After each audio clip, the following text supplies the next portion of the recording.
The headline of this story is I bought a house for myself, not for my sister who sided with my cheating ex. Now my parents are mad, but I got my ultimate revenge. Before we start the video, I need your help. We've seen that the channel isn't getting as many views as it used to, and subscribing is one of the best ways you can help us. It's fast, free, and it helps us keep making great stuff for you. Your help means everything.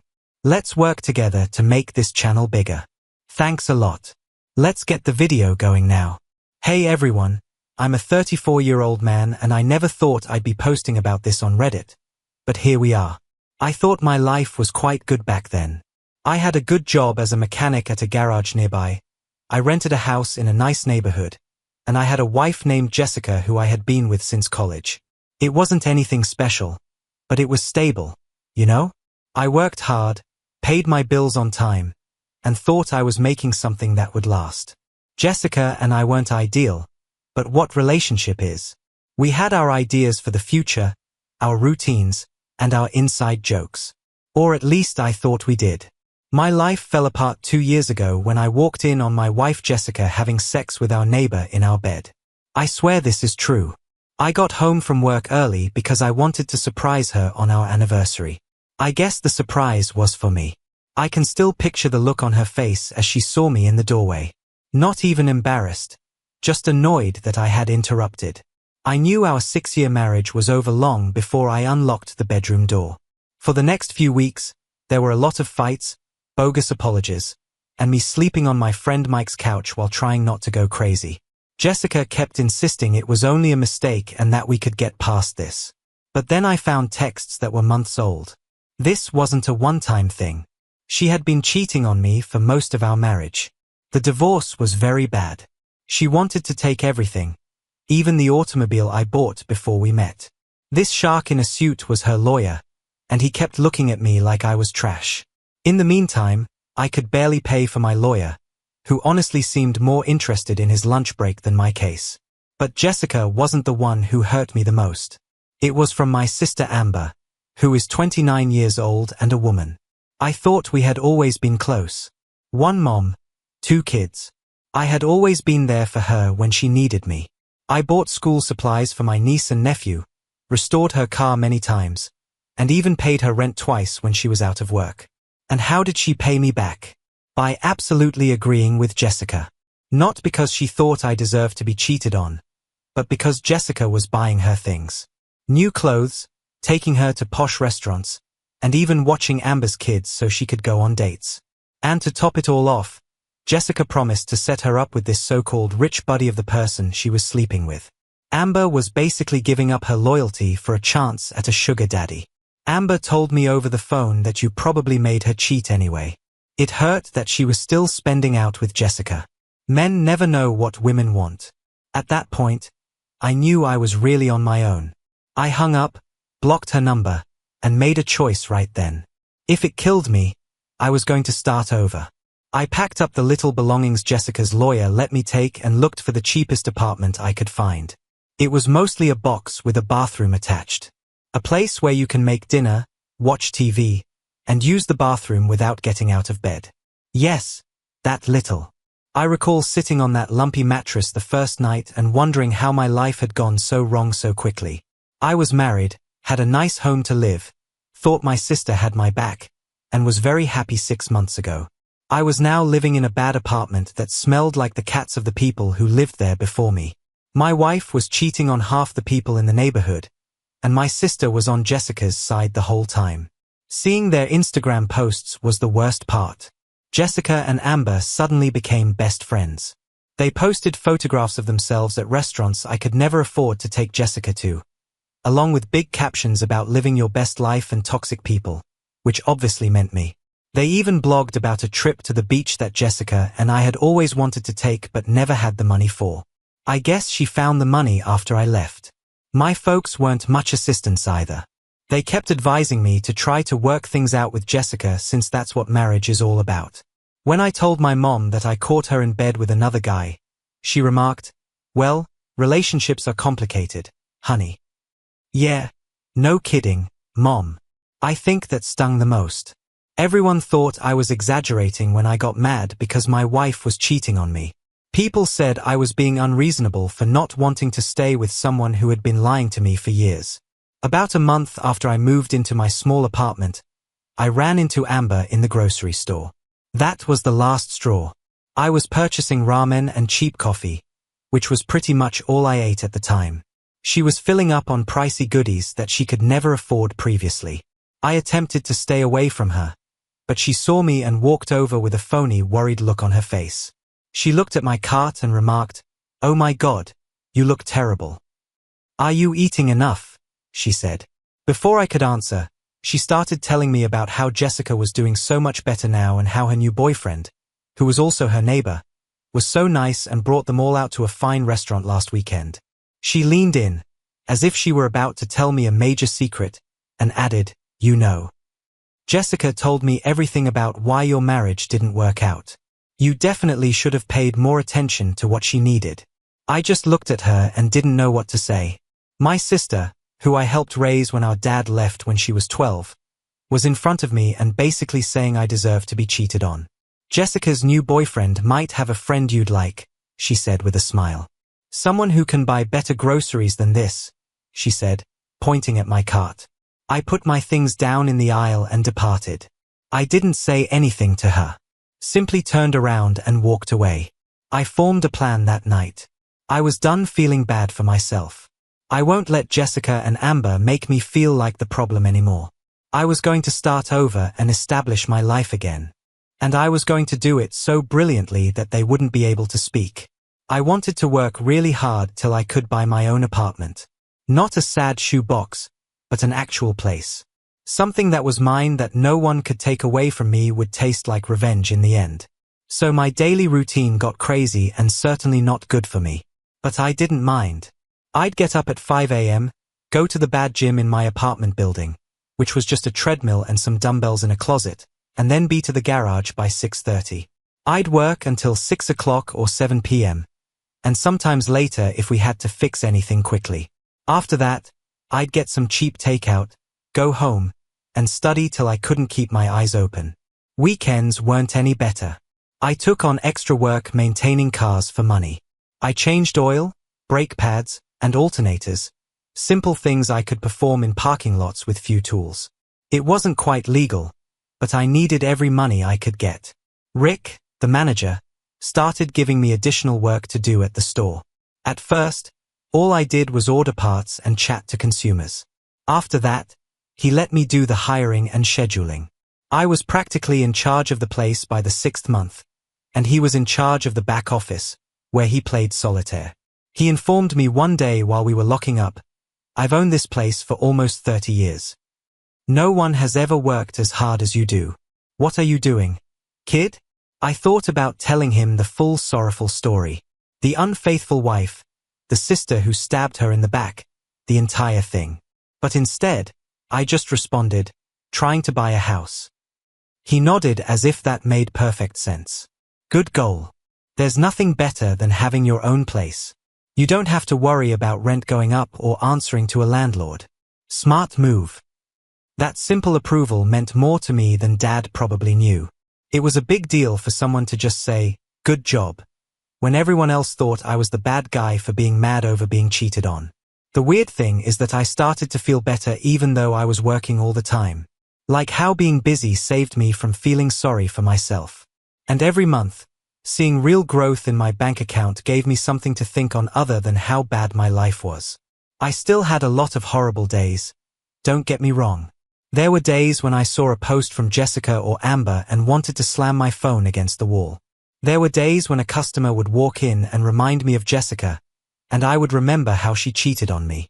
But those days happened less and less often as time went on. But the online classes were really hard for me. I wasn't a very good student in high school, and it was hard to learn accounting after working for 12 hours fixing vehicles. My online tutor even contacted me to check on me after I failed the first practice test so badly. But I kept going. I studied during lunch breaks, watched training videos as I waited for parts to arrive, and drilled myself with flashcards before bed. It took a long time and a lot of agony, but I finally got it. The more I learned, the more I could see how Rick's business could be better. He was still doing things the old-fashioned way, like sending out paper invoices, not having a genuine inventory system, and setting prices based on gut feeling instead of actual costs. I showed him a spreadsheet I developed that looked at the last 6 months of jobs one night after we closed. I had figured out which services brought in the most money, which clients came back for more, and which suppliers provided us the greatest deals. Rick looked at me like I had just done magic, even though it was just simple stuff I had studied in class. He inquired, "Where did you learn to do all this?" as he looked over my analysis. I said, "Online classes. Been taking them at night." He looked at me for a long time and then said something that altered everything. "You know, I've been thinking about putting this property up for sale after I retire. I always thought I'd just close up shop, but do you want to buy me out someday?" I couldn't believe what I was hearing. "Do you own the garage? Be my own boss? Really?" It looked like it couldn't happen. "Rick, I don't have that much money." He waved his hand in a way that said no. "We may come to an agreement. Plan for payment. You are taking over more and more as I fade away. I'd rather sell to a person who cares than a company that will fire everyone and raise costs." For the first time in a long time, I thought things might work out. Not just getting by, but really making something. Having a future that I could shape. I went home that night and added another objective to my list. Buy the garage along with the house. It would take longer and be even more effort, but the idea of running my own business and being entirely free was too good to pass up. Things were going fine at the store around a year into my non-stop work. Rick gave me the job of manager, and since I took over, our business has grown by 30%. I was putting away every dime that didn't go to food or rent. There was no social life for me, but I didn't mind. I had a goal. Then I heard whispers that things weren't going so well in Amberland and Jessica. The guy Jessica was cheating on with, well, he went on to someone else less than 2 months after our divorce was final. It seems that he didn't want anything serious. Jessica had promised to introduce Amber to a rich sugar daddy, but he was really a broke guy claiming to be rich so he could get into clubs. He tried to ask Amber to pay for supper when they eventually met. The drive to the store took longer. The nice vacation came to an end. Jessica had spent most of her divorce money attempting to impress her new partner, who had now left her. Amber was having a hard time finding employment again after quitting her steady position at the insurance office because she thought she was going to marry a rich man. Mike, who was still acquainted with Jessica's cousin, told me all of this. When he informed me, I didn't say anything. They didn't laugh or say, "I told you so." They just nodded and started working on the transmission I was mending. But I won't lie, it felt fantastic to know that karma was finally coming. Rick saw how hard I was working and made me an offer I never thought he would. He wanted to start the process of me buying him out of the business. He said, "You're running it anyway. You might as well own it." We came up with a payment plan that would take years, but it was possible. With that and my savings, I eventually had enough money to put down on a little house in a good area. It wouldn't be anything special, but it would be mine. The day I signed the papers for the house, I got an SMS from a number I didn't know right away. Amber was the one. She had somehow gotten a new phone and wanted to get in touch again. That she missed her brother and that families should stay together. I didn't say anything. I was too busy getting ready to relocate. One Saturday, I was at the shop late working on a tricky engine rebuild when Rick came in. I was startled to see him because he typically didn't work on weekends. "Do you never take a break?" He shook his head and asked. I shrugged. No other place to go. He sat down on the stool that was next to my workbench. "Hey, I've been meaning to chat to you about something. My wife and I are thinking about moving to Arizona. The frigid winters here aren't helping her arthritis get better. The doctor feels that a warmer climate would be good for her." My heart fell. Was he selling the garage to someone else? After all the work I've done. What happens to the store, then? I asked, trying to seem nonchalant. He gave me a look that said I was stupid. "That's what I want to talk about. I'm ready to speed up our plan. I want to complete it in 2 years instead of the 5 we spoke about. You become the owner at the end of the year. We make a payment plan that works for you, and I go west to get some sun. I couldn't believe what I was hearing. It was happening far quickly than I thought it would. I told him I wasn't sure whether I had enough saved up for that kind of down payment. I recently used most of my savings to buy the house. Rick waved his hand. We'll work things out. You've already grown your business by 30%. You running the place makes it worth more anyway. We might need to change the percentages a little. You get a higher share of the profits now, but more of it goes toward your ownership stake. For the following hour, we worked out the details. Before the time he left, we had a plan for a transaction that would provide me Rick's auto repair before Christmas. It wasn't great. I would have to make some financial sacrifices for a number of years, but I could do it. I was willing to take the risk because I wanted to operate my own business before I reached 35. While I was shutting up the store, my phone buzzed with another message from Amber. This one wasn't as nice as the prior one. Are you really going to ignore me after all I've done for you? That's so grown up of you, bro. I laughed. All the things she did for me, including talking trash about me to my ex-wife, making fun of my sorrow when I was at my lowest, and preferring Jessica's hollow promises over her own brothers. I typed out 5 different angry replies, but I deleted them all and finally decided on busy with work. Later. It was ambiguous enough that she couldn't say I was ignoring her, but also vague enough that later could mean virtually never. I didn't want to welcome Amber back into my life just because she lost her meal ticket. That night, when I returned home to my awful apartment, I glanced around at the full boxes and poor furnishings and felt something I hadn't felt in a long time. Pride. In a few days, I would be moving into my own home. In a few months, I'd own my own business, and I'd done it all by myself, even if the people who were meant to love me had been betting on my failure. I got a call from the real estate agent the next morning, though, because nothing in this world is flawless. The seller was trying to back out by saying they had a higher offer. I felt sick to my stomach, but the agent assured me that the deal was safe. Their lawyer had to put them straight, which pushed down the closing by a few weeks. It was annoying, but after the year I'd had, one more problem wasn't going to stop me. 3 days before I was supposed to move into my new place, someone knocked on my door. I didn't expect anyone to come by, and the few friends I had left knew I was busy packing. When I opened the door, I saw Amber standing there. She didn't appear like the self-assured woman who had made fun of me in the garage a year before. I knew the look on her face. Her hair was a mess, her clothing were crumpled, and she looked desperate. She had the same look on her face that she did when she asked me for money. "Hey, stranger," she said, trying to sound friendly. "Can I come in?" I didn't move from the door. "What do you want, Amber?" She made herself laugh. "Isn't it okay for a sister to visit her brother? It's been a long time." I crossed my arms and remarked, "Yeah, it's been about a year since you came to the store to show off Jessica's diamond bracelet." Her phony smile went away. "I messed up. Okay? Okay. I was dumb. Jessica told me all these things about you, and I believed her. I'm sorry." I laughed. "Where is Jessica now? Still getting you things?" Amber's eyes fell to the floor. "We don't really spend time together anymore. She's dealing with certain things. That suggests Jessica was no longer helpful to her." I let out another sigh. "Amber, what do you want?" That's when she saw the cartons behind me. "Are you moving?" "Yes. Got a house. Last week was the end."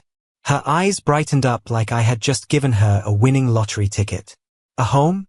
That's incredible. How many bedrooms are there?" And there it was. I could tell she was thinking. 3, I answered, knowing exactly where this was heading. "That's perfect," she added far too excitedly. "Because, well, I'm kind of in a situation. We have to be out before the end of the month since my landlord is selling the building. The kids and I have been searching, but you know how insane rent is these days." I just gazed at her, waiting for her to get to the point. "Maybe we could help each other out," she said. "We could all move in with you. We wouldn't be a problem. Once I get a new job, I can help with the payments. The kids would love having their uncle there." It was actually impressive how brave it was. After everything, the betrayal, the mocking, and the full ignoring of my pain, She genuinely thought she could just come up and get a free place to stay.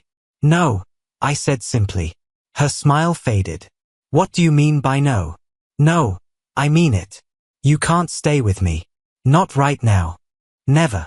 She changed her mind right away, and tears filled her eyes. But the youngsters have no place to go. We could have to stay at a shelter. Is that what you want? Your own niece and nephew are homeless because you won't help them. That's when I lost it. Not by yelling or slamming the door, but by laughing. I couldn't stop myself. The deception was so obvious. Where were you when Jessica was messing around with me? I asked. Where were you when I was sleeping on Mike's couch? When I lost my home, my money, and my marriage? Oh, okay. You were shopping with the woman who ruined my life and making fun of how much of a loser I was. She turned pale. I didn't mean to close the door, but she put her foot in the way. Please, she begged, her voice full of actual desperation. I can't go anywhere else.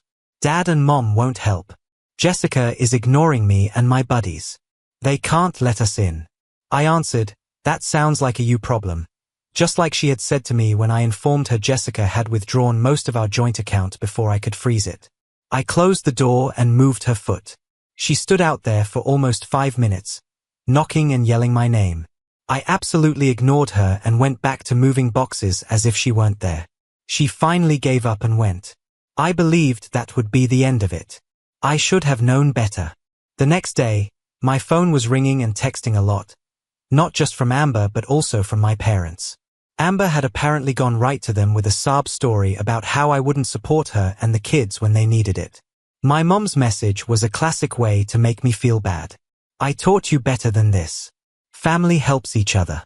I can't believe you would let your sister and those poor kids suffer when you had a whole house to yourself.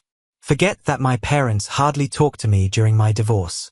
Forget that they advised me to attempt to work things out with Jessica even after I told them about the adultery. Forget that they didn't do anything to help me while I was in trouble. My father's message was terrible. I'm not happy with you, son. A man looks after his family. Your sister needs aid, and you can provide it to her. As her brother, that's your job. My dad hadn't called me in months, but this was what finally made him do it. He told me I wasn't being man enough because I wouldn't let my backstabbing sister move into the house I had fought so hard to acquire. I didn't answer any of them. I focused on finishing my packing and working with the moving company instead. I had taken the day off from the garage to get things ready for the transfer, and I wasn't going to spend it on family drama. Then I got the text that really made me mad. Jessica sent it. Yes, my ex-wife, who cheated on me for most of our marriage, thought she had the right to say something. I know things aren't great between us, but I'm genuinely worried about Amber and the kids. You bought a house with plenty of room, but you won't help them. That doesn't sound like the man I married. Please think about it again. I had to read that again because the hypocrisy was so shocking. With only one answer, I finally spoke up. The man you married is no longer alive. You are the one who killed him. Please don't get in touch with me again. After that, I blocked her number. By the end of the day, the communications from my relatives had become more menacing. My mom said she would have to step in if I didn't do the right thing. My dad said something about coming over to talk to me and make me see sense. Amber had gone from begging to yelling at me about how I was displaying my true colors and how I had always been selfish. I didn't care anymore. Let them in. Let them make threats. I was sick of being the family's doormat. In the morning, I got a new voice message from a number I didn't know. Jessica's mother, who used to be my mother-in-law, called me to say she was very upset with how I was treating Amber and that she had taught Jessica that family came first. I almost choked on my coffee. Yes, Jessica genuinely put her family first when she slept with the neighbor. I knew they were doing everything they could to get in touch with anyone who could have power over me. It was sad and desperate, but also a little scary. How far were they willing to go? I made the choice to be careful. I called the real estate agent and asked if we could move the closing date ahead. I told them I had some family problems and wanted to get into the house right away. She said she'd try, but she didn't promise. Then I called Rick and told him what was going on. He was remarkably kind, even offering to let me stay at his apartment if things got too crazy with my family. I also called Mike, who had been my rock during the divorce. He volunteered to come over right away to help me finish packing and to be there when I moved in case my family tried to show up and cause issues. He said, "Dude, they're only coming around now because you're doing well. Where were they when you were sleeping on my couch? Forget about them." Even though they weren't family, it was nice to have someone on my side. The real estate agent called that afternoon with wonderful news. We may finish the next day. The seller ultimately realized they couldn't back out, and all the paperwork was ready. I could move into my new residence 2 days earlier than I had intended. I didn't inform anyone in my family that the plans had changed. Let them come to my unoccupied apartment. At that point, I would be safe in my new home, which would have a security system and no forwarding address. It was moving day, and I finally left my awful apartment behind. Most people wouldn't think my new residence was anything exceptional, but to me, it was everything. That first night, I sat on my back porch with a cool drink and looked up at the sky. I felt like I could finally breathe again. And I did something I probably shouldn't have. I put some pictures of my new home on Facebook. Just a simple new chapter, new house post.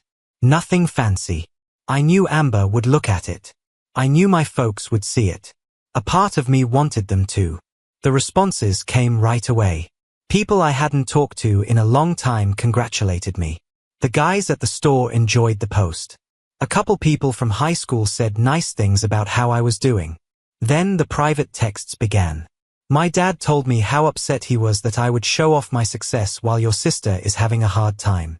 My mom said I was being mean for no reason. And Amber, she went crazy. She wrote a big, theatrical diatribe on her page about how money transforms people. She didn't tag me, but everyone knew who she was talking about. I didn't get involved in their turmoil. I paid attention to the garage. Business was great. Rick was also talking about retiring sooner than he had expected. We were making plans for me to take over entirely in the next year. I was happy for the first time since I found Jessica with that guy. I wasn't just getting by, I was doing well. And I had done it all by myself. But of course, they couldn't just leave me alone. 3 days after I moved in, my mom called from a number I hadn't blocked yet. I answered the phone without looking at the caller ID because I thought it might be a garage client. "Hey there. You finally answer." My mom's voice had that particular blend of relief and blame.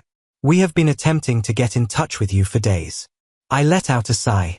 "What do you want, Mom?" "What do I want? I want you to be the son I raised. Your sister and those kids are going to be homeless soon. And you're not answering their calls even though you live alone in a vast vacant house." That made me giggle. A big mansion with nothing in it. "Mom, it's a small 3-bedroom house in a middle-class area. And it's not empty. This is where I reside. Do you get what I mean?" She lost it. "You have space. They require space. It's that easy." I said that nothing is ever that easy. What happened to all this family care when Jessica was cheating on me? When I was the one who lost everything? There was a break in the queue. Then she spoke in a gentler voice. "That was not the same." "How? What made it different?" I asked. She said, "You're a man." That made everything clear. Men can take care of their own needs. Amber is a parent. And there it was. The double standard that has always been a part of my connection with my family. People expected me to do everything by myself, make sacrifices, and be the strong one. But Amber, she always has an excuse. I said, "Mom," in a calm voice. "I worked 80 hours a week for 2 years to be able to buy this house. After working 12-hour shifts at the garage, I took classes online. My apartment had a bathroom ceiling that leaked when the neighbor upstairs took a shower. I did all of that on my own, without any support from anyone, not even my family. No, Amber can't live with me. She chose to side with Jessica, so now she has to cope with what happens next. My mom said she made a mistake. People do things wrong. Yes, they do. I said yes. And sometimes those blunders have effects that can't be rectified with just a Zari. This is one of those occasions. So, Are you going to punish the kids too? They didn't do anything bad. It was a cheap shot. Using my niece and nephew against me. I loved those kids, even though I hadn't seen them much since the divorce. But I knew what would happen if I allowed Amber move in.